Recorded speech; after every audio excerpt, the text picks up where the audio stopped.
Alternate ఎవరు మీకు ఇప్పుడు మరి?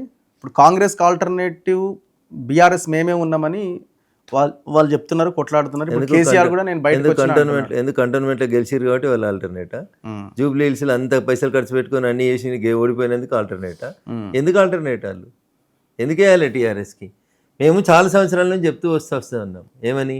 కేంద్రమే నిధులు ఇస్తుంది పంచాయతీలకి, కేంద్రమే ప్రతి పైస ఇస్తుంది. ఆఖరికి మీరు ఊర్లో పెట్టిన పల్లె ప్రకృతి వనం పైసలు మాయి, మీరు కట్టిన శ్మశాన వాటిక పైసలు మాయి, మీరు ఊర్లలో నాటిన మొక్కల పైసలు మాయి, మొక్కల చుట్టూ పెట్టిన ట్రీ గార్డ్ పైసలు కూడా మాయని నేను చెప్పిన. టీఆర్ఎస్ వాళ్ళు అధికారంలో ఉన్న 10 ఏళ్ళు ఎదురుదాడి చేసిరు తప్ప కేంద్రం ఏం లేదు పాత్ర. మొత్తం మా కేసీఆర్ గారు ఫామ్ హౌస్లో వ్యవసాయం చేసి ఆ పైసలు తీసుకొని వచ్చి చేసిండు అని చెప్పారు. మొన్న నేను ఈ గ్రామ పంచాయతీలకు సంబంధించి కొంత మాట్లాడడం మొదలుపెట్టిన తర్వాత 2 రోజుల క్రితం 3 రోజుల క్రితం గౌరవనీయులు సిద్దిపేట ఎమ్మెల్యే గారు హరీష్ రావు గారు మాట్లాడారు. వాళ్ళ సర్పంచులకు సన్మానం చేస్తూ వారు మాట్లాడినారు. ఏం చెప్పిండ్రు?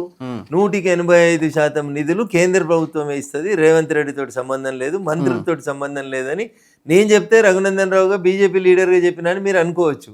హరీష్ రావు గారు వాళ్ళ గెలిచిన సర్పంచులకి సన్మానం చేస్తూ ఆ సన్మాన సభలో చెప్పారు, మీరు ఎవరికి భయపడకండి, మీకు వచ్చే ప్రతి పైసా కేంద్రం నుంచే వస్తుంది, ధైర్యంగా ఉండండి, 185 రూపాయలు కేంద్రమే ఇస్తుంది మనకు అని చెప్పిండు. మరి అధికారంలో ఉన్నప్పుడు హరీష్ రావు గారు అనేటువంటి ఆర్థిక శాఖ మంత్రి గారు ఏం చెప్పారు? మొత్తం మామనే ఇస్తున్నాడు, అసలు ఎక్కడన్నా శ్మశానం కట్టిర్రా దేశంలో? ఏ రాష్ట్రంలోనే శ్మశానం కట్టిర్రా? ఏ దేశంలోనే చెట్లు పెట్టిర్రా? మొత్తం మేమే చేస్తున్నాం, పైసలన్నీ మాయి, మోడీ గిడి జాంతానయ్య అని మాట్లాడారు.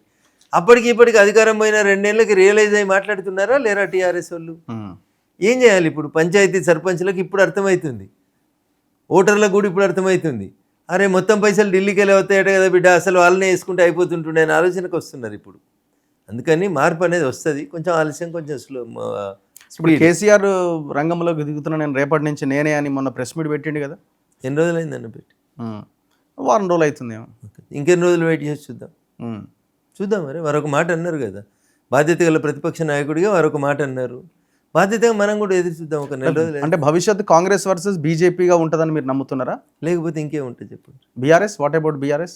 కేసీఆర్ గారు ఆరోగ్యం బాగాలేదు, వారు లేరు, నడవలేరు, తిరగలేరు, రకరకాలైనటువంటి ఇబ్బందుల్లో ఉన్నాయి.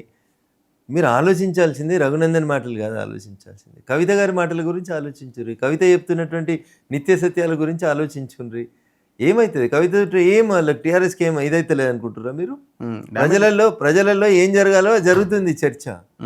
అంత చర్చ జరిగిన తర్వాత టీఆర్ఎస్కి ఎందుకు అవకాశం ఇస్తారు? ఇంకా పంచాయతీ ఏడొచ్చింది, దోసుకున్నాయి దాచుకున్నాయని పంచుకునే కానే కదా పంచాయతీ అంతా. ఈ మాత్రం అర్థం కదా తెలంగాణ వాళ్ళకి? కవిత పంచాయతీ దాచుకున్న వాటాల దగ్గరనే కవిత పంచాయతీ. మరి ఇంకా అంతకంటే ఎక్కువ ఏం పంచాయతీ కనబడుతుంది చెప్పు? ఏం కనబడుతుంది మీకు? ఆ పక్క రాష్ట్రంలో ఒక చెల్లె అట్లే తిరుగుతుంది. దేనికోసం తిరుగుతుంది ఆ చెల్లె?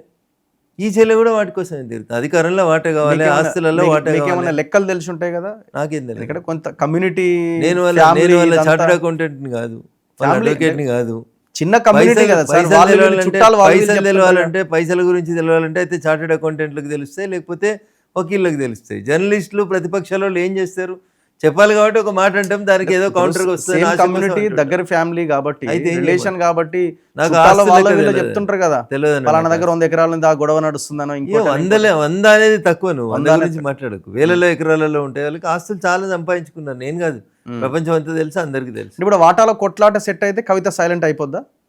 చూడు అడుగురు ఈ ప్రశ్న, కవితను అడిగితే కరెక్ట్ సమాధానం చెప్తా. ఇంటర్వ్యూ ఇవ్వట్లేదు ఆమె, అడిగినాం కానీ. ఓపిక ఉండరు కొంతకాలం, వెయిట్ అండ్ సీ. ఇప్పుడు కవిత చెప్పులు నేను దొడుక్కొని మాట్లాడలేను కదా. ఏం జరుగుతున్నది ఇంతకీ? అంటే అంటే కేసీఆర్ బయటకి ఎందుకు వస్తలేడు అంటే రానివ్వట్లేదా వీళ్ళు ఏమైనా? తనే రాలేకపోతున్నాడు. కొంతవరకు ఆరోగ్యం బాగాలేదనేది డాక్టర్స్ వాళ్ళు చెప్తున్నటువంటి మాట మీడియాలో కూడా అప్పుడప్పుడు చూస్తూ ఉన్నాం. హరీష్ గారి ఫాదర్ చనిపోయినప్పుడు వారు వచ్చినప్పుడు చూసిన ఫోటోలు వీడియోలు చూస్తే వారి ఆరోగ్య పరిస్థితి ఎట్లుందనేది మనందరికీ స్పష్టంగా కనబడుతుంది. 2 కుటుంబాల్లో జరుగుతున్నటువంటి కలహాలు బహుశా వారిని సమాజానికి ఏం చెప్పాలనేటువంటి ఒక ఇబ్బందికరమైనటువంటి పరిస్థితులకు గురి చేస్తున్నాయి. ఊరందరికి శకునం చెప్పి బలి పోయి కుడిదిలో పడ్డట్టు ఉంది ఇప్పుడు కేసీఆర్ గారి పరిస్థితి. ఎవరి ఫ్యూచర్ ఏందనేది బల్లి చెప్తుందా ఉంటారు. ఇలా బల్లికే బల్లే పోయి కుడిదిలో పడ్డది. ఇప్పుడు అది ఎవరికి జ్యోతిష్యం చెప్పాలి, ఏమని చెప్పాలి? అదే నేను అనుకుంటున్నా. మీరు అన్నారు కదా, బాగా దగ్గర నుంచి చూసి ఉంటారు, కమ్యూనిటీ, కులము, చుట్టం ఏదో కలుపుదామని చూసిరు కదా మీరు. వాటి అన్నింటిలో చెప్పిన అవుట్కమ్ ఏంటంటే ఊరందరికి శకునం చెప్పి బల్లి పోయి కుడిదిలో పడ్డది. ఇవాళ కేసీఆర్ గారి పరిస్థితి అది. ఊరందరికి పంచాయతీలు చెప్పే పెద్ద ఆయన నిన్నటిదాకా. ఇలా కుటుంబంలో పంచాయతీ తేల్చుకోలేకపోతున్నాడు, కొడుకు బిడ్డ మధ్యలో పంచాయతీ తేల్చలేకపోతున్నాడు, అల్లుడు బిడ్డ మధ్యలో పంచాయతీ దింపలేకపోతున్నాడు. సో ఎవరికైనా మానసికంగా ఒక స్థాయికి ఎదిగినటువంటి వ్యక్తికి ఎవడైనా అంటాడే నాకేం చెప్తున్నావు పోయి నీ బిడ్డకి చెప్పు అంటాడు. పల్లెటూరు కాడ అదే అంతే కదా. పల్లెటూరు కాడ జనం ఏమంటారు, ఎవరైనా టీఆర్ఎస్ పోయి మీ సార్కి చెప్పుకోవాలి బిడ్డ సంగతి చూసుకోమని అంటారు. అరే బిడ్డను కొడుకునే కంట్రోల్ చేసుకోలేదు, ఈయన రాష్ట్రాన్ని ఏం పాలిస్తాడనే ప్రశ్న వస్తుందా రాదా? సో అక్కడ టీఆర్ఎస్ ఇబ్బంది పడుతుంది, టీఆర్ఎస్ ఫేడ్ అవుట్ అవుతుంది, టీఆర్ఎస్లో ఉండే గ్రూప్ తగాదాల వాళ్ళని ఒకరికొకరిని కలుపుకొని ఇవ్వలేవు. ఇదంతా అల్టిమేట్గా ఏముంటుంది, మావో అనుకుంటా కమ్యూనిస్ట్ ఉద్యమం నడిపినప్పుడు మావో చెప్తాడు మానవ సంబంధాలన్నీ ఆర్థిక సంబంధాలనే చెప్తాడు. అందుకని నేను ఆ చెల్లెగొట్లాడినా ఈ చెల్లెగొట్లాడినా గవిటికే లింక్ ఉంటుంది ఎన్నో అనేది నా ఆలోచన అంత. సో కవిత ఎంతవరకు ఆమె లైన్ ఉండే అవకాశం ఉంది, అంటే ఆమె గ్రోత్ ఉండే అవకాశం ఉందని మీరు అనుకుంటున్నారు? సో నేను ఆమె పార్టీ పెట్టి ముఖ్యమంత్రి అవుతాను ఖచ్చితంగా అంటున్నాను. నేను జ్యోతిష్కుని కాదు, బట్ కవిత కూడా స్టార్ట్ అయినప్పుడు నేను ఒక మాట చెప్పిన, కవిత పార్టీ పెడుతుంది అని చెప్పిన, అది జరుగుతుంది. ముఖ్యమంత్రి కావాలంటే పార్టీ పెట్టకుండా ముఖ్యమంత్రి ఎట్లా అవుతారు? అంతే కదా. రఘునందన్కి ఏం తెలుసు ఎట్లా మాట్లాడిండో అంటారు. అంటే కామన్ సెన్స్ అది. 20 ఏళ్ళ నుంచి రాజకీయాల్లో ఉన్నాం, డే టు డే రాజకీయాలు ఏం జరుగుతున్నాయో ఆ మాత్రం అర్థం చేసుకోలేమా? సరే, ఇంకా రకరకాలైనటువంటి ఆలోచనలు రకరకాల వ్యక్తులకు ఉండి ఉంటాయి. కొంచెం దగ్గరగా కుటుంబాన్ని చూసిన వ్యక్తిగా, ఆమె అంబిషన్స్ నాకు తెలిసిన వ్యక్తిగా నేను చెప్పినాను ఆమె కొత్త పార్టీ పెడుతుందో అని చెప్పిన. 25లో పెడుతుందా, 26లో పెడుతుందా, 29లో ఎన్నికల కంటే ముందు పెడుతుందా, వెయిట్ అండ్ సీ అంతే ఏముంటుంది. సో మీరు ఇప్పుడు ఒకటే ఫ్యామిలీ కాబట్టి జనరల్గా ఇప్పుడు ఆమె బయటకు వచ్చింది అక్కడ, నేను వాళ్ళ ఫ్యామిలీ కాదు, వాళ్ళ దోపిడిలో వాళ్ళ ఆస్తిలో వాళ్ళ అధికారంలో నాకు వాటా లేదు, వాళ్ళతో నాకు ఎట్లాంటి సంబంధ బాంధవ్యాలు లేవు. అంటే బయటకు వచ్చిన తర్వాత మరి అన్న మీతో మాట్లాడలేదా? ఏమి లేదు అంతేలే. అంటే ముందు నుంచి మీకు అంత దగ్గర సంబంధాలు ఏం లేవు మాకు. ఓకే. అంటే అక్కడి నుంచి బయటకు వచ్చింది కదా, కేసీఆర్ హోల్డ్ నుంచి బయటకు వచ్చింది కదా, లేదు ఇంకా కేసీఆర్ హోల్డ్ మాట్లాడాలనుకుంది, మాట్లాడుకుంటూ పోతుంది కదా. ఇప్పుడు నాతో ఏం అవసరం ఉంటుంది కవిత గారికి? ఏం అవసరం? ఇప్పుడు అందరు నాయకులను కలిసే ప్రయత్నం చేస్తుంది కదా ఆమె. మమ్మల్ని అయితే కలుస్తుందని నేను అనుకుంటున్నాను.